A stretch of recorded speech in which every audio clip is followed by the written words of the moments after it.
Nani vai embora, vai fugir Nani, vai procurar os olhos do adversário. Parou, Nani, vê que tem Almeida, vê que tem João Pereira, fugiu João Pereira, vai cruzar, cruzamento, Ronaldo, gol!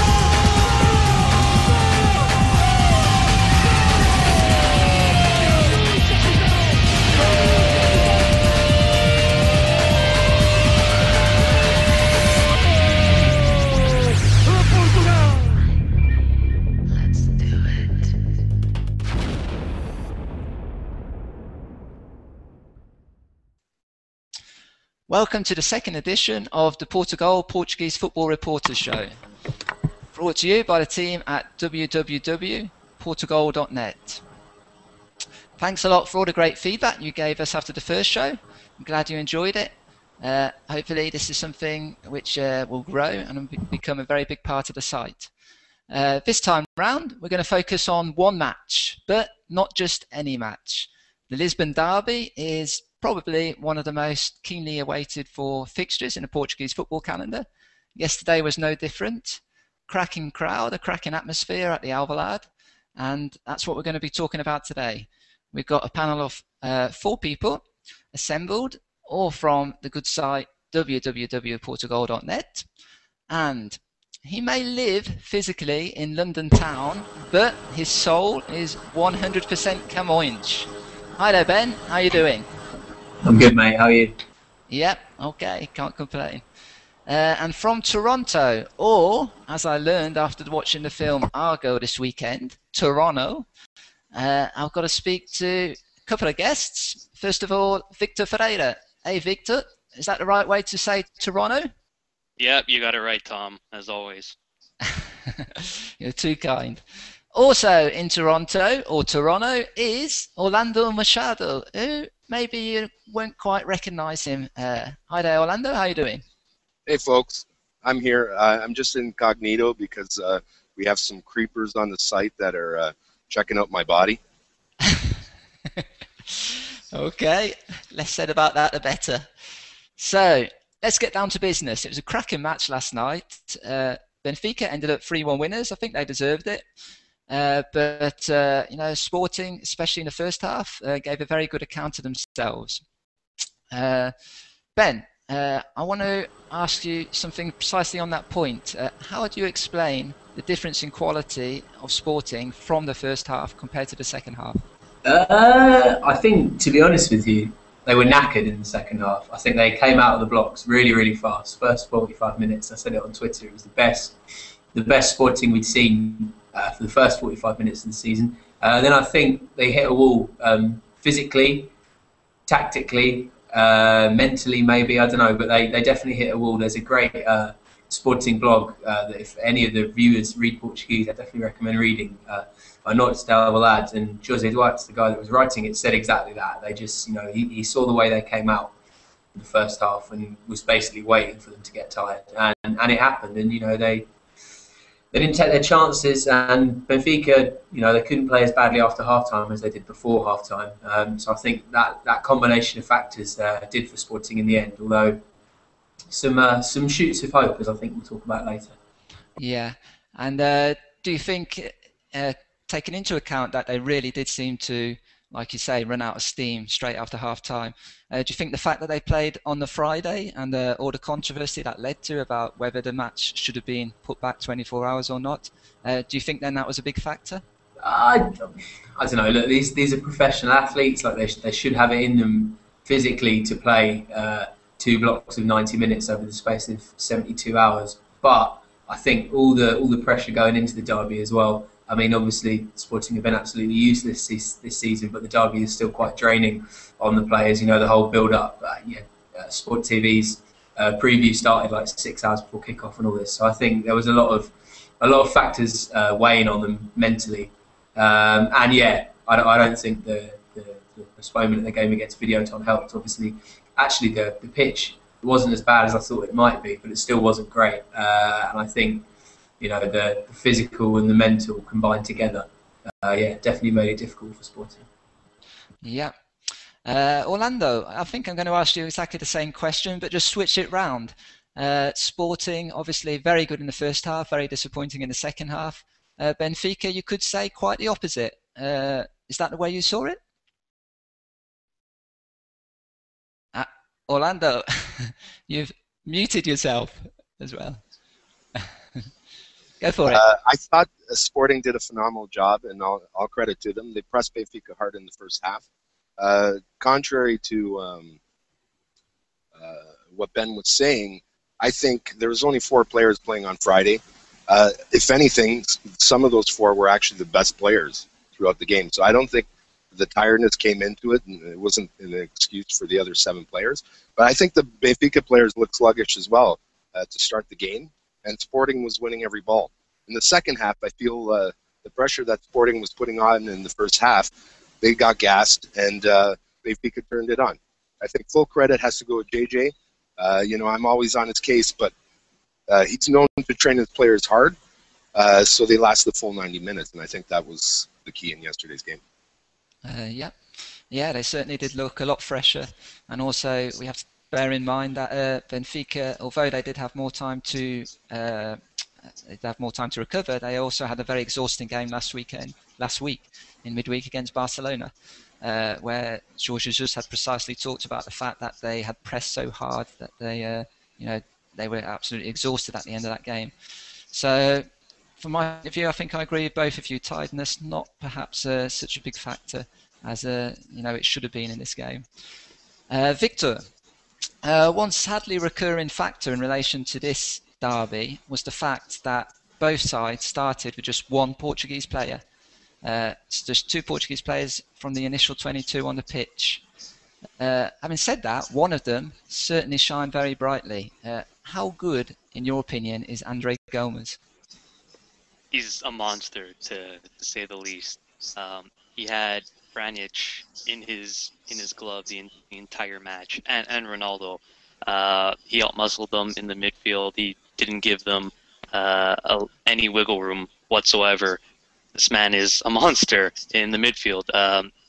He reminds me of Fernando, actually. He's everywhere, and he doesn't look too physically imposing, but he always manages to take the ball off his opposition, to continue play. He's a great player, and for his age, he's doing spectacularly well. Jorge Jesus has even said that it looks like the Menino has played in the league for 10 years, and it's very true. He's a very mature player, and this is one Benfica will be glad they discovered. And it also helps that he's Portuguese, of course. Yeah, that's right. It's quite ironic, I suppose, in one way that he's getting some time now because Xavi Garcia and Axel Witsel were sold. Do you think that if they were still at the club, he would have even got this opportunity? No, he would be nowhere to be found at this time. He only received the opportunity because when Benfica unloaded both Garcia and Witsel, their midfield was so depleted that they had to look in other directions to find subs for these 2 men who were in their own merit very good and integral in Benfica's side. Jorge Jesus just pulled a rabbit out of a hat, and he found one hell of a talent. Yeah, I don't think we can argue that. Quite good news, of course, for the Portuguese national team, probably a bit further down the line. And as Victor said there in his post-match press conference, Jorge Jesus actually did single out Andre Gomes for special praise, saying that the way he played, you'd think he'd be playing at the top of the game for 10 years or so. He really just seems. I think what impressed me most about him was his calm. Just seemed so calm on the ball, completely nerveless. And for someone who's still a teenager playing in his first big Lisbon derby, that's impressive going. Okay, talking about press conferences after the game, Frankie Verkouteren, not for the first time this season, talked about a lack of quality in the Sporting side, and also a little bit of a lack of luck, which accounted for this 3-1 defeat. Let's have a listen. And that means that altogether general quality in the second half, not only the second half, but the end of the first half already, was not enough to have a good result against Benfica. After, I don't like to use it, but it is like that. You had some moments, important moments, where maybe they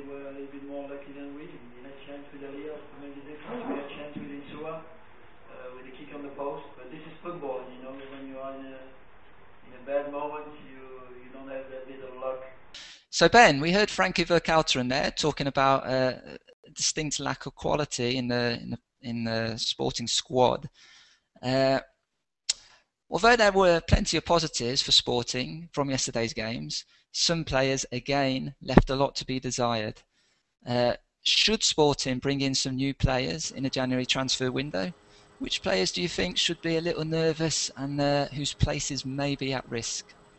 I think they'd probably like to bring in some new players, but I don't think they're going to be able to. I think there's two main reasons for that. One, they haven't got any money to buy any new players, and you don't really get value in the January transfer market anyway. So I don't think they'll be able to. The other reason is that the kind of player that you usually bring in January is kind of your emergency stopgap player, and Sporting's recruitment policy over the last few seasons has been absolutely crazy. They went all in trying to get into the Champions League last season, failed, and there really isn't the money available at the club for new players. I think actually the solution we've already seen Verkouteren adopt it. Cedric wasn't really doing the business at right back, so he brought in Eric Dier, who I thought did okay last night given the situation. His first Clasico and all that for the A team anyway. I thought he played quite well. I think if you look at the B team, currently second in the Liga de Honra, there are players there that I think could do good things in the A team given time. I think Carlos Gaio is one of them. João Mario in the midfield I think would be a better solution than Elias at the moment. I think Gaio could come in for Carrillo, who I thought, again, apart from one good run last night, was pretty terrible, pulled off early after about 70 minutes, didn't really do much at all. I think, if you look at the centre-backs, a player like Pedro Mendes and Sporting are really, they've got no centre-backs for this weekend's game against Nacional. Zandao is injured, Boularus is suspended, Carrizo is injured, so I think you are going to see some of the players come up from the B team, and I think Verkouteren might like to bring in some new ones, but I think the reality is for Sporting that he's not going to be able to, and I think they should look to the B team because frankly the B team's been playing better than the A team for most of the season. Yeah, that's right. And if we just of course look at Sporting's recent history, so many of their greatest players and their best talents have come up from their B team. So maybe just like Andre Gomes at Benfica, maybe if Sporting are forced to look to their B team, it might not be such a bad thing.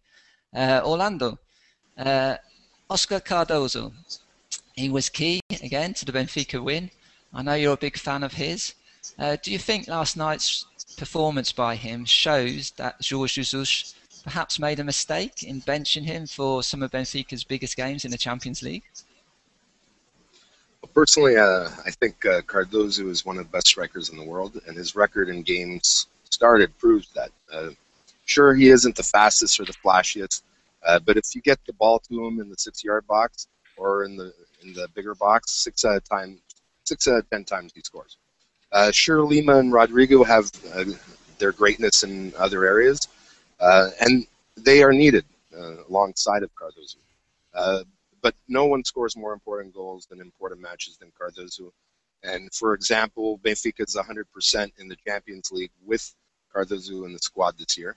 And on top of it, he has had his hand in every single game that they've won in the Champions League. So I definitely think he's always, I think he's had to prove himself every year upon year. But I think he's that type of player that needs to be in the squad and you can rotate out Lima and Rodrigo. Well, the match last night ended up with, of course, 3 points for Benfica, and that left them absolutely level with Porto. 29 points, both teams. It really is looking like a fascinating title race in Portugal this season. And afterwards, Jorge Jesus, he was asked precisely that question. Does he think that the matches between Porto and Benfica will be the decisive moments in this championship race? This is what he said. E é capaz, não sei, não tenho a certeza, mas que os dois jogos que vão acontecer neste campeonato, do Benfica-Porto ou do Porto-Benfica, vão ser muito importantes, se calhar, para definir este campeonato. Victor, So, Porto and Benfica still neck and neck, as they have been all season. Do you think Jorge Jesus is right? Will the 2012-13 title be decided in the games at the Estádio da Luz and the Estádio do Dragão? And that last one, by the way, at the Estádio do Dragão, is the penultimate game of the season. So if they're still neck and neck at that time, well, that's going to be one hell of a game. Yeah, I really do think that it will be. I had really high hopes for Sporting yesterday. Really thought that they were going to steal points from Benfica after that brilliant first half, but didn't end up happening. So really does look like that those two games are going to decide the title race. I think that both Benfica and Porto will slip to a smaller team at least once as well. But ultimately, it will be those two games that really very much decided. Especially the first one, which will be at the Estádio da Luz, I believe. That one, someone's going to go ahead in the title race at that point, and it'll immediately give them an advantage. The other team, well, if it ends in a victory or a loss instead of a draw, the team who loses will take a huge hit to their confidence and will be sitting in second place instead of joint the top. So that might be something that's a little bit difficult to escape for both Porto and Benfica.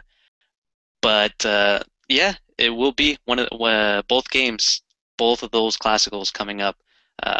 They'll definitely decide the title race. That's an interesting point you make there, Victor, because I remember, of course, when Benfica won the championship in Jorge Jesus' first season, like you said, they beat, the first game was at the Estádio da Luz, and they beat Benfica, of course, in the infamous game when Hulk had that tunnel incident. And of course, in AVB's season, I think that game when Benfica went up to Porto and got slammed 5-0, that really set the tone for the whole season. So you could be right. If Benfica can win, or if Porto can win at the Estádio da Luz, that first game's in January, really could make a big difference.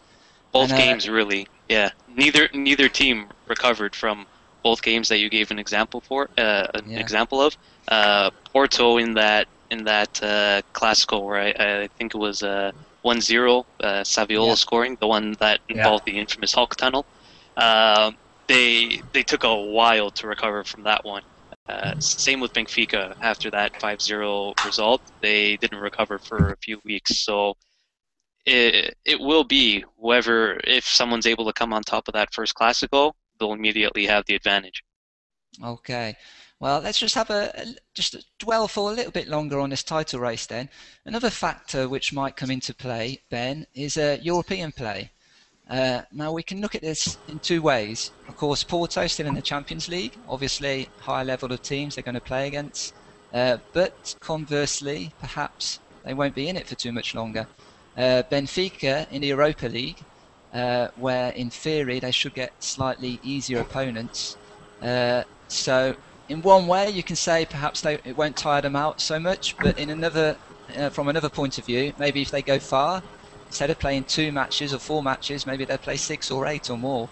So from that point of view, do you think either side has an advantage in terms of trying to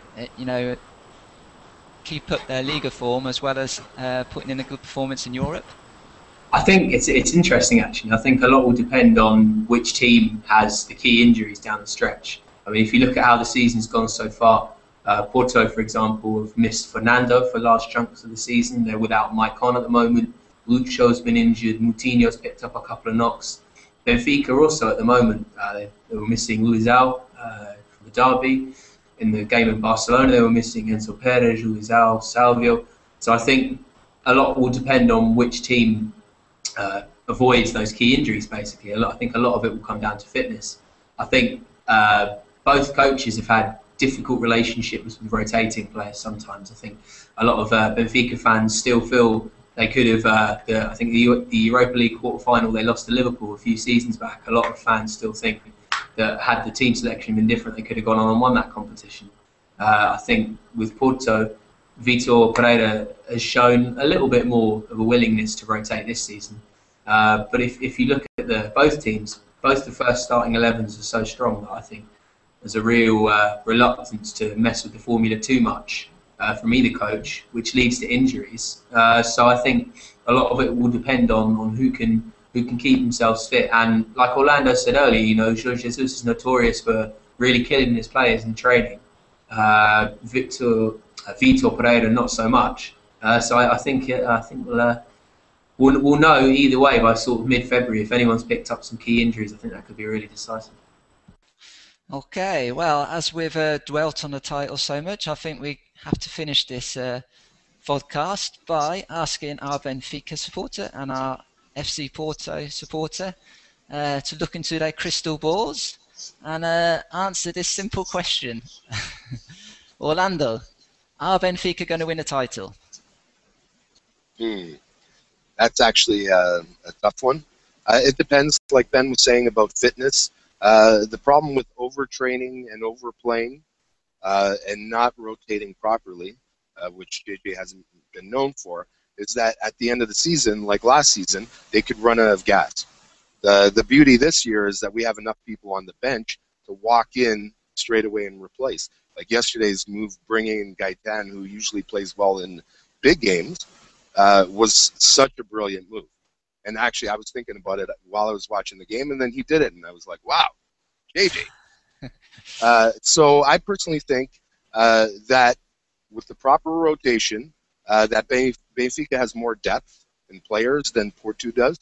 And I think overall we have more goal poachers. Martinez is a great player, but you know, I'm not taking anything away from him. But if he goes down, it changes everything. And meanwhile, we have 3 strikers that can actually score. Yeah. So I would say Benfica can win it because of the 3 strikers. Okay. Yeah, very good point there. Victor, you're so used to winning title after title, trophy after trophy. Will you be celebrating again come May?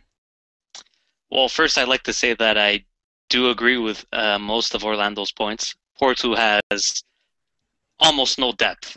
It's a well-known fact. Regardless, I still do think that Porto will be winning the title later on in the year, simply because of the point that Ben brought up. Benfica always implodes, and it is because of Jorge Jesus killing the squad, pretty much, using the same 11 over and over and over. And those Europa League games are going to make a difference as well as the Taça de Portugal games, which Porto was already eliminated from. And they're just going to implode like they have recently. Those injuries are going to catch up, and those are the ones that cost them the small games. Porto will slip as well, like I said. They'll just do it less. Either way, I still do believe that it will be very close. Probably only a 3-point margin from the top, 3 to 5 points, I would say. But in the end, I still do believe that Porto will be celebrating as long as everyone stays healthy, which is looking like it's going to happen, at least so far, with Jackson Martinez not going down yet. Knock on wood that he won't. Looks like everyone's going to stay fit, and if so happens, Porto's got in the bag, I believe.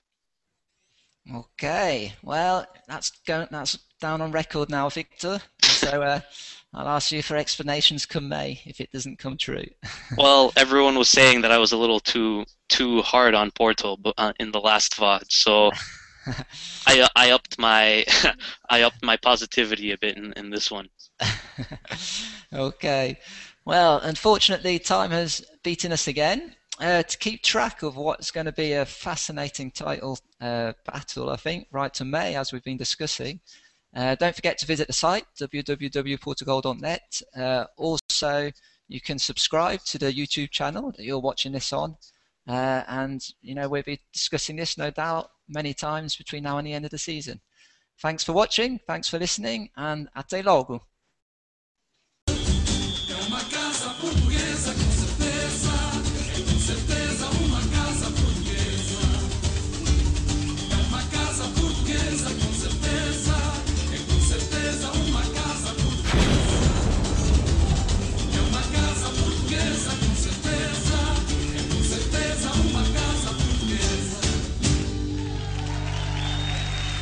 Nosso aplauso, nosso carinho.